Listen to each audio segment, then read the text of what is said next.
So it's been 25 years since the National Post was launched, and probably 26 and a half years since we first started talking about it. Do you remember our first conversations about the Post? I remember our very first conversation when you were a candidate to become editor of Saturday Night, and I asked you if you were a foaming at the mouth provincialist on behalf of Alberta, and you satisfied me that that was a slight exaggeration. But yeah, I lied, yes, yeah. on the National Post, I think I do, and you already had some ideas about it, and we got into those quite quickly. We did get into it quite quickly, but it took me a while to come around because the part of what I remember is that I immediately, you said, we should start a national newspaper, and I started thinking practical, well, we need a lot more journalists, and how are we going to distribute it? And you listened to me for about 2 minutes and then said, Ken, I think you're looking through the wrong end of the telescope. and, and made me start thinking about the possibilities, which you then enumerated. And it wasn't evident to everyone at the time that owning what was then the Southern chain with newspapers in all the major cities, but Toronto was actually a really good springboard from which to build a national newspaper. Yeah, well, see, the part of the telescope I was looking through was I saw that the pretense of the Globe and Mail to being a national newspaper was in some measure an elegant scam. I mean, I gave them full marks for having the bearing of a national newspaper and making it a kind of routine element of common knowledge that they were a national newspaper. But in fact, they sold relatively small numbers of papers in a number of different cities and were a bit of an also-ran newspaper in Toronto, though a quality paper, although I was one of those who thought the quality had declined in the time I'd been reading it. But I thought they were vulnerable. And I thought we could absolutely hammer them outside Toronto for the reasons you said. Mm-hmm. The only other city, large city we weren't in was Winnipeg, but the Alberta cities in Vancouver, Montreal, Ottawa, we were strong. So we had news gathering capacities in all those cities, and we had circulation operations already existing in those cities in order to...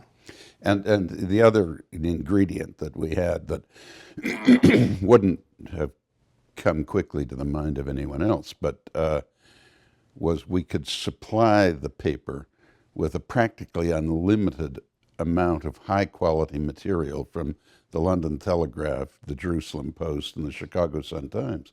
And no Canadian publication could do that except us. Mm-hmm. Mm-hmm. And we did do it. It worked. Yes. You set about recruiting with great energy, and at the request of various editors, I asked you not to poach from our people, and you developed a technique of determining a relationship a telegraph writer might have had with Canada, and Barbara, who was our VP editorial at the time, referred to it as the Ken Whyte broad jump, where if someone's great aunt had once lived in Aurelia or something, then that was an adequate connection with Canada, so you would absolutely yes. you'd poach them.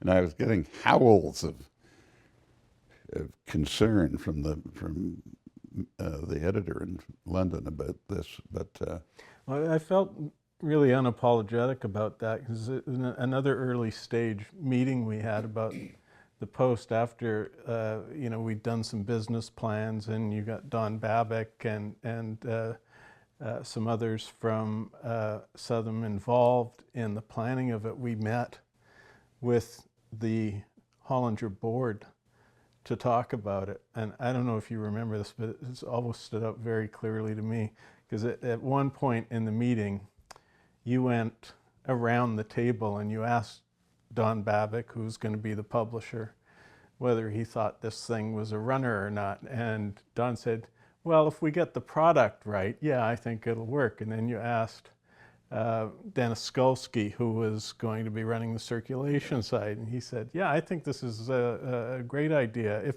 the product's right. And then we went through advertising to Gordon Fisher, to all these other, and everyone had the same response, that it was a great idea as long as the product was right.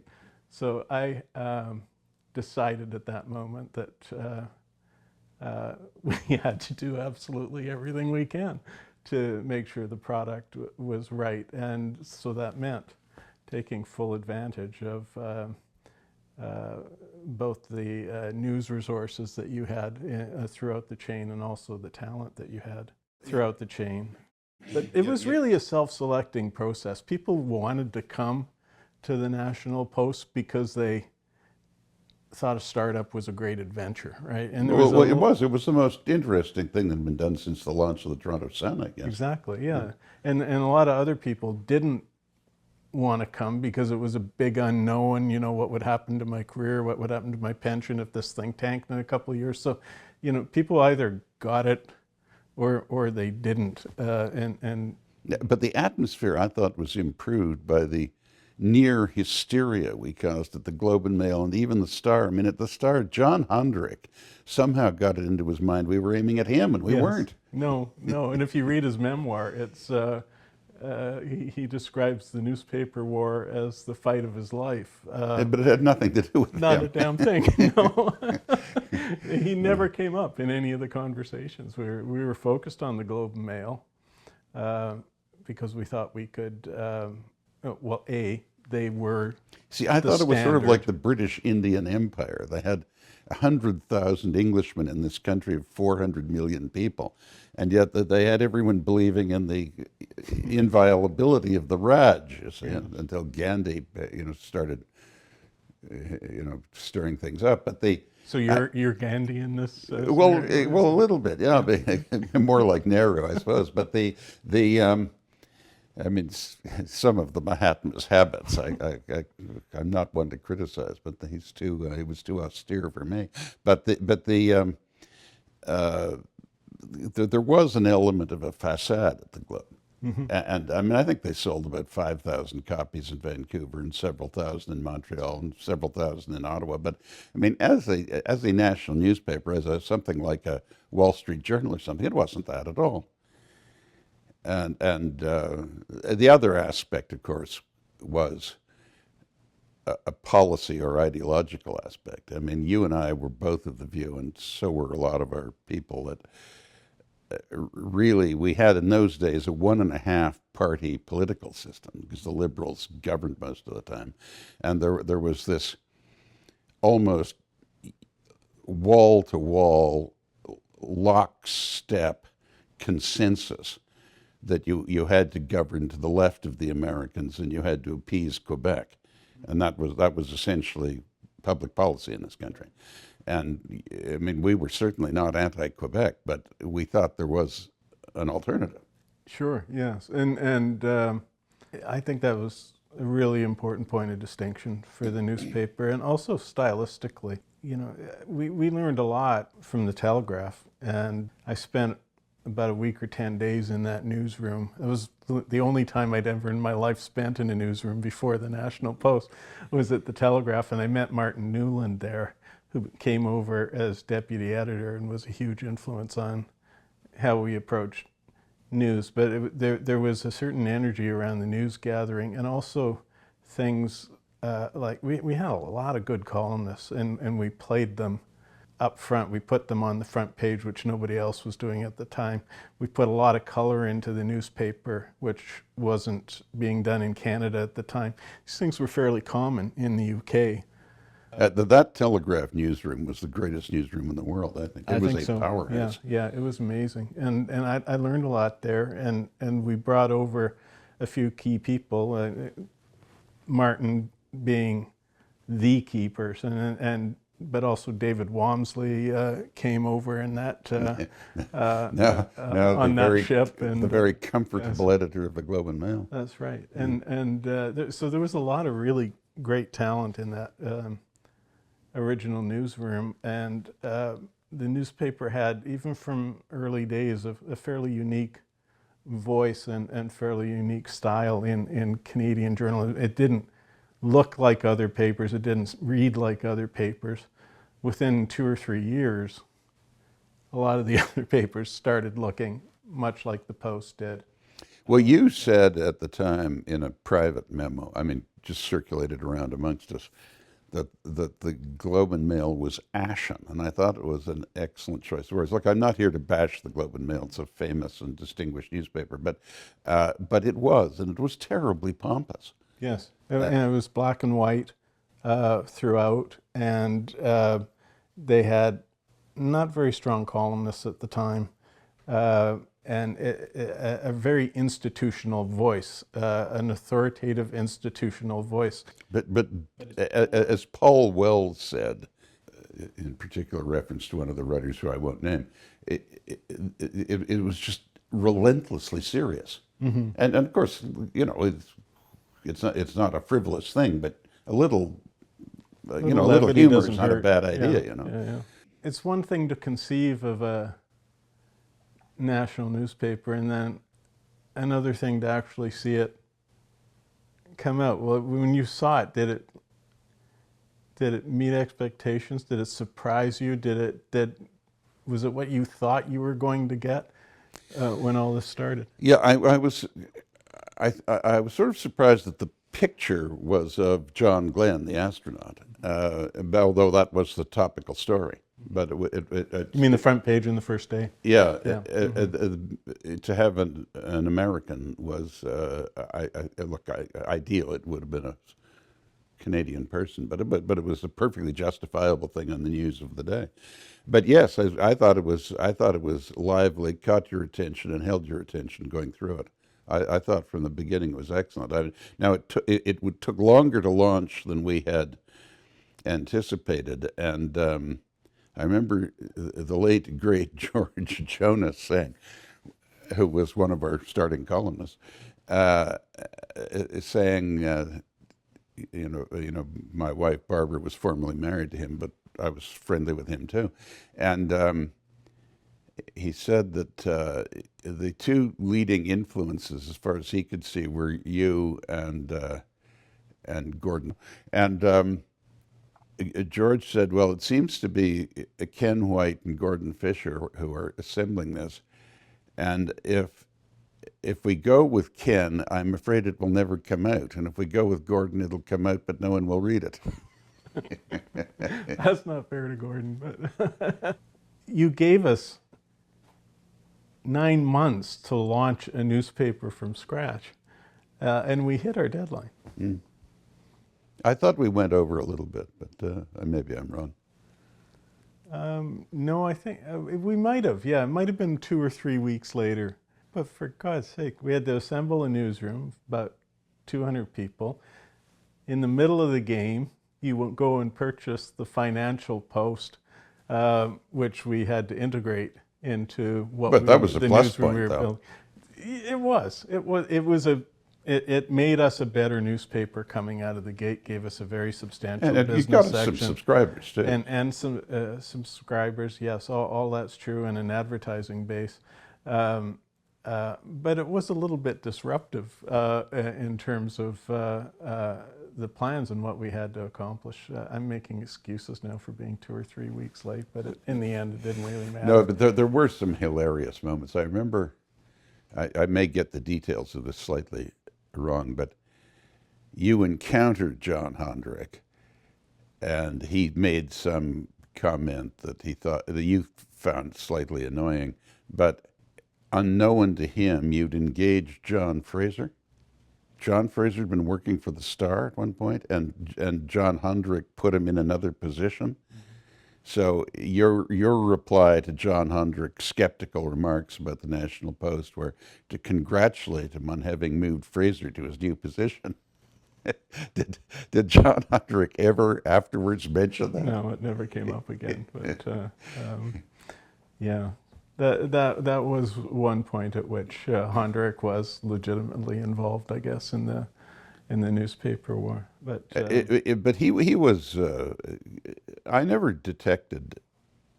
I'm sorry John's died, but I never detected any ill will from him. But he monstrously exaggerated the extent to which the Star was under attack. I thought William Thorsell never showed any ill will at all, but understood correctly that the Globe and Mail really was under attack. yes, yeah, and he, to his credit, I think started moving the Globe forward quite aggressively. It did improve as a paper, it must be said. They adopted color. They introduced some new columnists and tried to liven up the voice of the paper. And I think, yeah, it was better almost immediately. It was better by the time we launched. Just the threat of competition improved. Do you remember launch night? I do remember it well. You went to the press, if I recall. You went to what? The press, the press room, didn't you? Yeah, I did. Yeah, and then we were up at the editorial office in Don in Mills. the newsroom when it came in. Yes. No, it was a nice atmosphere. Yeah. No, and we were all sitting there reading the paper until about 3 a.m. Yes. Yeah. Yeah. So so we get the thing off the ground, and circulation starts to build. There aren't a lot of advertisers. No, there were There was a bit big standoffish. newspaper. Yeah, there was 48 blank pages that we were filling every day. It was a lot of space. We gave readers their money's worth, that's for sure. But was there any feeling of pressure on you about its financial performance during those early days? Not as much as people anticipated, because we tripled the profits of the Southam papers within 2 years. I don't want to criticize people who aren't here to defend themselves, but the previous management, in effect, tried to run everything from head office, but they had fully staffed papers all around, in every place. And so there were just too many cooks in the kitchen, you see. So we thinned things out, and as you know, our technique was David Radler and I would interview the publishers, and with, I think, probably no exceptions, but if so, only one or I think maybe one exception at the most. We confirmed the publishers in their position with a mandate to improve the product and to do certain things that we estimated would improve the product, starting with a rigorous enforcement of the line between reporting and comment. And my argument always was that quality sells. If you make the product better, you'll get more readers and you'll have more powerful argument with the advertisers. And that's basically what happened. And the profitability of the Southam group rose very quickly and very, very, it literally tripled in 2 years. So we had plenty of money. So I was prepared to identify a relatively large number as an acceptable startup cost, providing the project was objectively a success. And in my opinion, it was a success. It was a bit of sour grapes, that the Globe and Mail people and the Star people and some others claimed that, we were just throwing money out of the windows and so forth. It wasn't, for what we were getting, it wasn't an appreciable problem looking at the company's results, at the end of the first year of the Post's existence. No, and the editorial budgets that we were dealing with were never close to either of those papers, the Globe or the Star. No, but I think our quality of product was. Yes, yeah. The budgets were higher than at the other Southern papers, which caused us a bit of internal grief. I think there was a sense that... yeah, there was a bit of that. And look, there were always some problems with the editors in those cities thinking that we were basically just importing a competitor to them. And we had to, both you and I had to go around and smooth out ruffled feathers quite a lot that way. Gordon Fisher was very effective at He that. was very Yes, good at that. yeah, yeah. And so was Don Babbitt. I think they both performed excellently. I think all our people did. I thought it went. I thought it was a good blending of the best of the old South and with a new, with a new broom, But there was a sentiment, of people thinking it was just a bit audacious to attack the globe like this, and to do it. It was just sort of, there was a certain echelon of sentiment that thought it was slightly un-Canadian because it was too radical. Did you ever encounter that? Yeah. There was that, and at the same time there was another school of thought in the journalism schools and so on, and at the CBC. Very first night that we published, there was a panel on CBC of eminent Canadian journalists whose conclusion was this paper is no different than anything that's already out there. It's added nothing to the conversation. It has no future to speak of. So there was, a number of interesting reactions to the paper. But I would encounter people who, and this is in my judgment, quintessentially Canadian, but it was congratulations on launching that paper. I think that's a tremendous thing to do. And oh well, thank you very much. And I said, what do you like it? Do you like reading it? He said, well, actually, I don't read it, but and you could see they took a sort of an annoying pleasure in telling me they didn't read it, but they were kind of patting me on the head for doing it, Right. And this is a very conservative country in some ways. I mean, attitudinally. I don't mean politically particularly, but still, it's survived. It's been. I think its durability has surprised people. Certainly surprised the Globe and Mail, which from the outset gave us what I think 6 months. I think they said initially, and Crawley had a death watch on us every year. Philip Crawley, the publisher of the Globe, who was a very worthy competitor. He was an ex-Telegraph guy too. Yeah, every year he made his prediction that this was going to be the year that the Post finally closed up. Yeah, no, but you're right. I shouldn't say was. He's very much alive, I think, but is retired as publisher. But he was actually, I think, a pretty capable publisher of the Globe.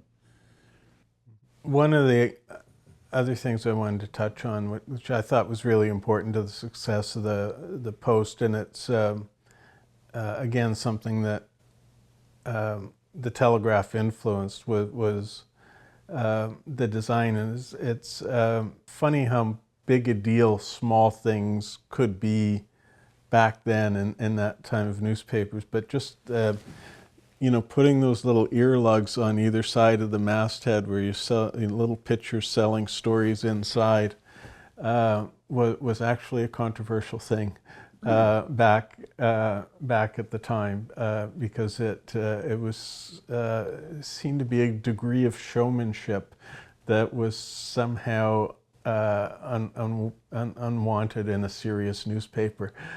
And inside both on the front page and inside the newspaper, it had a very kind of vertical design, which again was unusual for the time, because everybody was into white space back then. We just got into the first generations of computer design, and the photographs were played very large and surrounded by empty space, and headlines were given a lot of empty space, and the front pages tended to be down to about 3 or 4 stories at most newspapers, and we wanted energy in the newspaper, a real sense of dynamism. So we got the front page story count to a minimum of seven stories on front page every day, in order to hook as many people as possible. And it has a kind of an old-fashioned verticality to it, and the pictures were still played quite aggressively, quite large on the section fronts and so on. And you know, there were a number of people involved in the design: Lucilla Cava and Gail Grin and Leanne Shapton, who is now art director at the New York Review of Books, did that section that was called Avenue, which was a 2-page illustrated section in the Arts and Life section every day, just 2 pages illustrated feature, which was again, a lot of pictures in there, quite unusual for the time, and I think that's still a distinguishing feature of the National Post. It doesn't really look like any other newspaper in Canada, and I think the design's evolved. There's been generations of art directors in there since we were around, but it's always been a smart-looking paper, and they've continued that tradition, I think, very well. Yeah, I agree.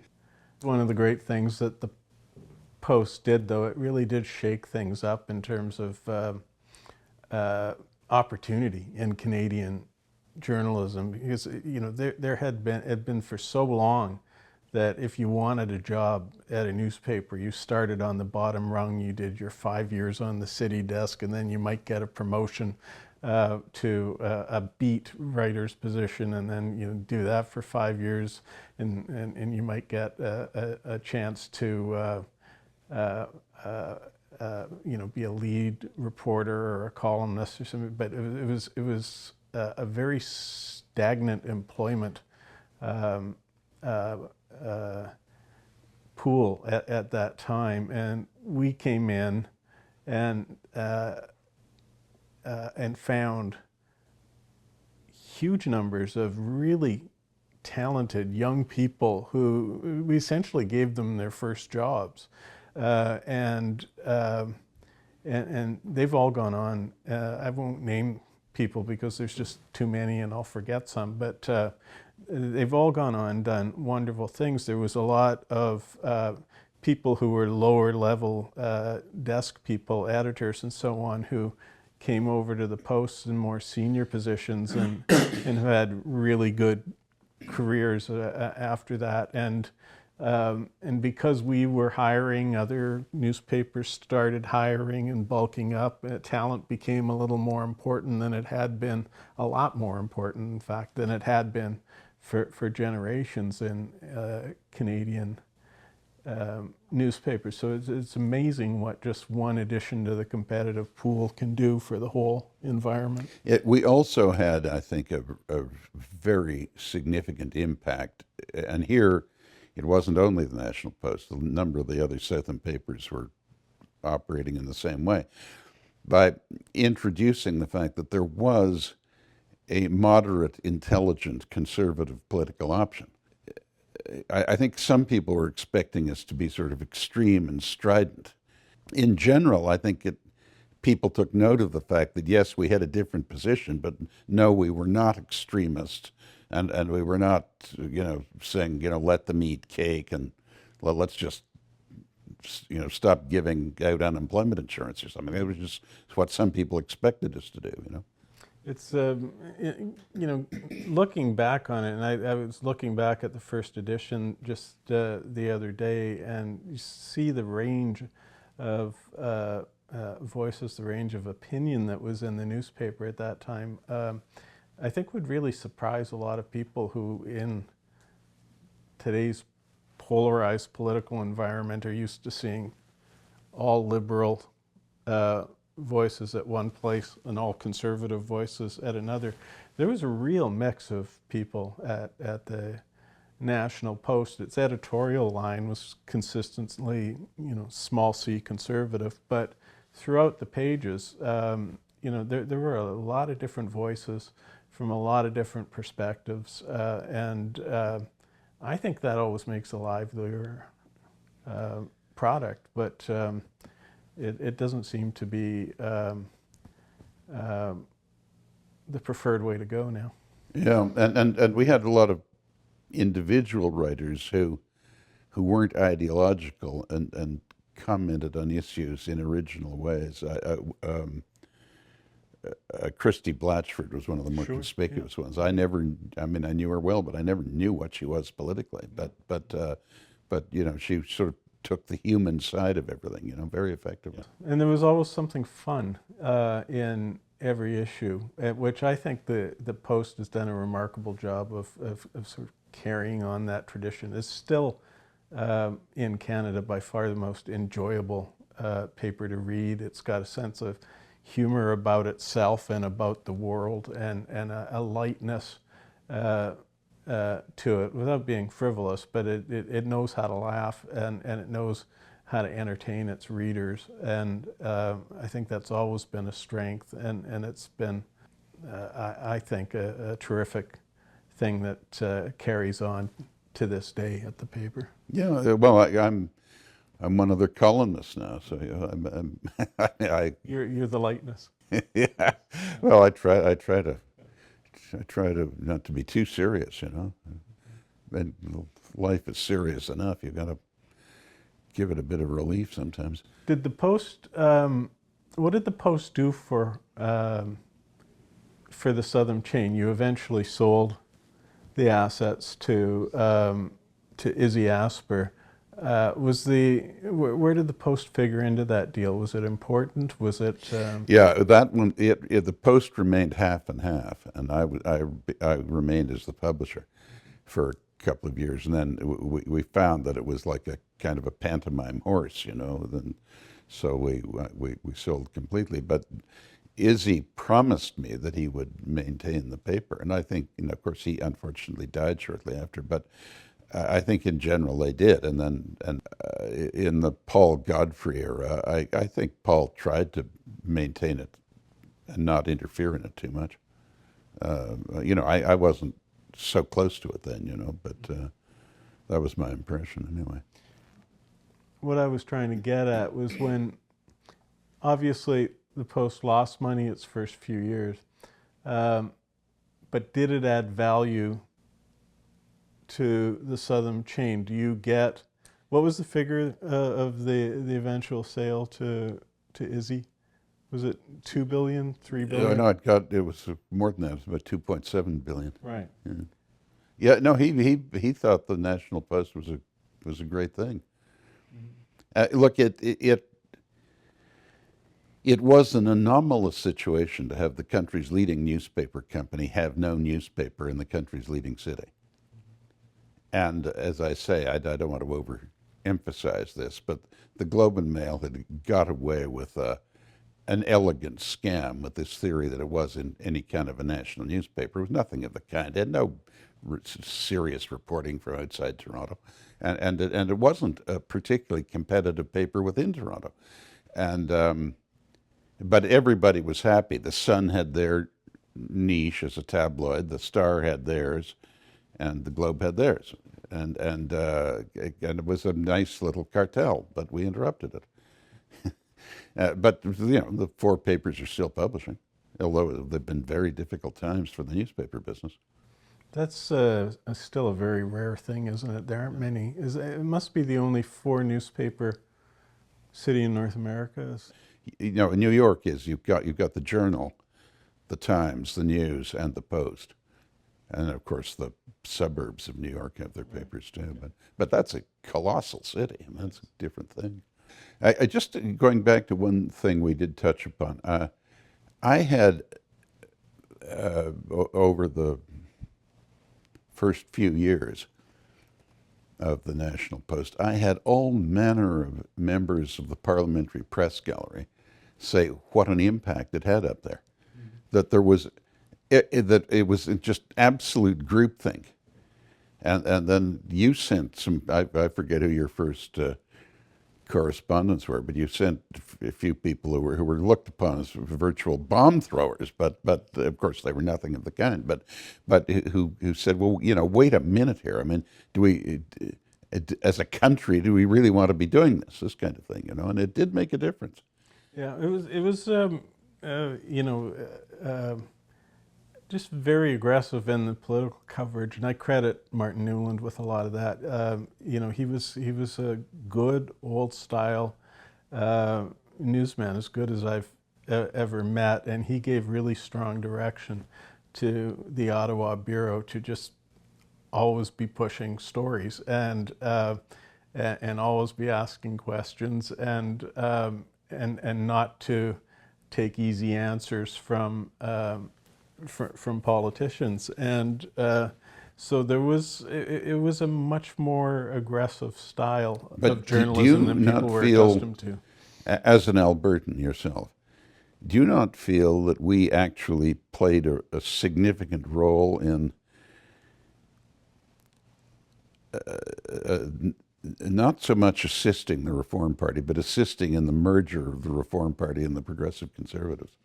In the very first issue we did, very first publication, there was a story that was essentially an interview with Alberta Premier Ralph Klein, A great Canadian. who was the first major elected Canadian official to come out and say, we need to merge the Conservative Party. Unite the right. And the Reform Party, and that did.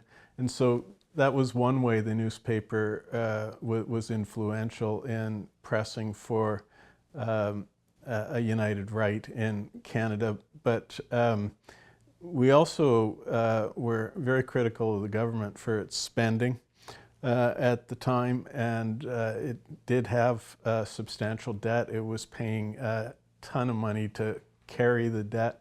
And I think we drove poor Paul Martin, the finance minister at the time, a little bit crazy. They did bring in a budget, which a lot of people referred to as the National Post budget, that did balance the budget, and it was a shocking turn for you know, a liberal government. But I think we had some pretty substantial influence on that, and then we made Prime Minister Chrétien's life a little bit miserable for a couple of years, chasing what was called the Shawinigan story at the time. Yeah. Oh, he got very exercised about that.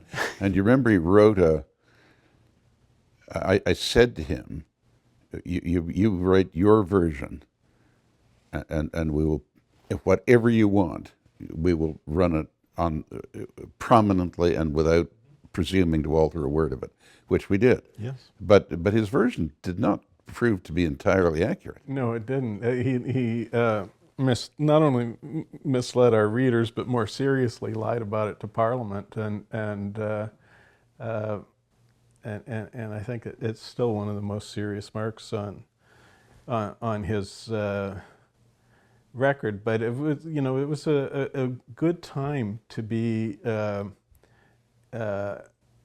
coming into the mix as a national newspaper, because there had been, you mentioned the groupthink. I think there was, as there is again now to some extent. There are periods in time when things get a bit I don't know, comfortable, complacent in the press gallery, and people are looking for the same kinds of stories and asking the same kinds of questions, and it always helps to have new voices come in and mix that up a bit, which we were able to do. Yeah. Well, your rival for editor was Michael Cook, if you recall. Mm-hmm. Yes. Who then I guess he remained at the Vancouver Sun, then he went to Chicago, and then ultimately to the Star. Yeah. We got along well, Michael and I. He came in and he was helpful, great tabloid editor, and he brought some of that sensibility to the Star, and the Star was livelier under his watch than it had been for quite some time. But in the 6 months or so before we launched, Michael and Kirk LaPointe and a couple of others, we met regularly up at the Hamilton Spectator, where Kirk was editor, and did a lot of the planning for the paper. And Michael Cook was very helpful and involved in that. We invited him to come join the Post, but he preferred to stay in Vancouver at that time. We got a lot of help from a lot of good people. Emma Soames came over from the Telegraph. Mr. Churchill's granddaughter. Yeah, and she spent a week in the newsroom as we were planning. She would have been a real eye-opener to those people. She was, and the one thing that she convinced us to do, which, again, talk about things that were thought to be heretical in journalism at the time. We'd hired a lot of columnists on the theory that the Globe and Mail was an institutional newspaper, kind of boring to read, so we had to get as many lively voices as we could, as many good columnists, good writers in every section as we could, and have a lot of commentary in addition to our news, and that would really distinguish us from the Globe. And Emma was looking at, as we were rehearsing all of the copy that they were putting in, and she says, you've got all these good, strong voices. Don't bury them in the paper, put them on the front page. It wasn't done at the time. You didn't put columnists on the front page. You put news on the front page. The commentary came inside, usually on the editorial page, on the op-ed page, but you didn't pollute the news with these columnists. And it was fine to do in the UK, was not done in North America, but thanks to Emma's influence, we did. And Alan Abel, who was one of those strong voices, was on the front page in that first day with he wrote the piece about John Glenn, and that became I think a distinguishing feature of the Post that, again, is still very much a part of its personality. They have a lot of strong voices, yourself included, and they move them around. They put them on the front page. They're not afraid even to lead with a piece of commentary, which is still unusual among newspapers, but I think a really important part of the paper's personality. Yeah, no, I agree. And it was actually, despite the misgivings of some of the publishers in other Canadian cities in our group, who did feel that this was complicating their lives. It was another competitor in a way. I mean, my theory was we should package it up and offer both, for argument's sake, Calgary, offer the Calgary Herald and the National Post at a cut price, you see, and use them to boost each other, And I think we did build. We had far bigger circulation than the Globe and Mail outside Toronto. Yeah, we did. We had we were within like 10 or 20,000 of them at the time that you sold to the Aspers finally. We were at about 340,000. They were at about 360,000. I think we were inverted in terms of our circulation. I think like more than 2/3 of the Globe was in Toronto, more than 2/3 of ours was outside Toronto. Yeah. But I was going to say, despite the frictions that there were of that kind, it was a good feeling in our whole company, even the people in London who'd never been in Canada and had no intention of ever particularly coming to Canada, thought, well, this is, here we are in a newspaper group that actually launches a new national newspaper in a G7 country. We're in a company that's going places. It's good for morale everywhere. Well, I think it was really smart that you not only invested in the Post, but invested in those other papers too. Yeah, I mean, you opened the taps for, you mentioned the Ottawa Citizen. You also, in Montreal, was a new press, wasn't it? Yeah. That they got at that time. I mean, there was a lot of improvement. And the Vancouver Sun was hugely improved on what it had been. Yeah. So I think the fact that you were investing in all of them and not just in the Post helped pave the way for us. Plus, as I mentioned, Don Babbitt, Gordon Fisher, and Kirk LaPointe, who had all that history in the chain, and yourself going around the country, it's kind of legitimized what we were doing and made it a little easier than it might otherwise have been. When it came time for our first anniversary, and this was just something that happened spontaneously at an editorial meeting, we were thinking, okay, it's for first anniversary, what are we going to do in the paper to, mark this occasion? And, we had all the usual ideas about, what were our best stories? What were our biggest scoops? What were the best editorials that we published in this time? What could we say that showed, what great work we did during this first year? And we just all looked at each other, and nobody had an appetite to do that. So we started talking about all the stupid things that we'd done in the course of our first year, all the headlines that we got wrong, all the predictions that proved to be wildly off base, and just we basically took the piss out of ourselves for our first anniversary celebration, which I've always been particularly delighted about, because it, again, that's, I think, something integral to the personality of the Post that they continue to do to this day, is just not take themselves too seriously and know how to have fun. Yeah, and that was in the character of the paper, largely because of you. I don't think we ever took ourselves too seriously. No. Did you know we were drinking in the newspaper every Friday? Yes, I did, actually, and I never had any objection to that. I mean, there have been times when I've worked in newspapers, and I wasn't pushing the drinks away myself.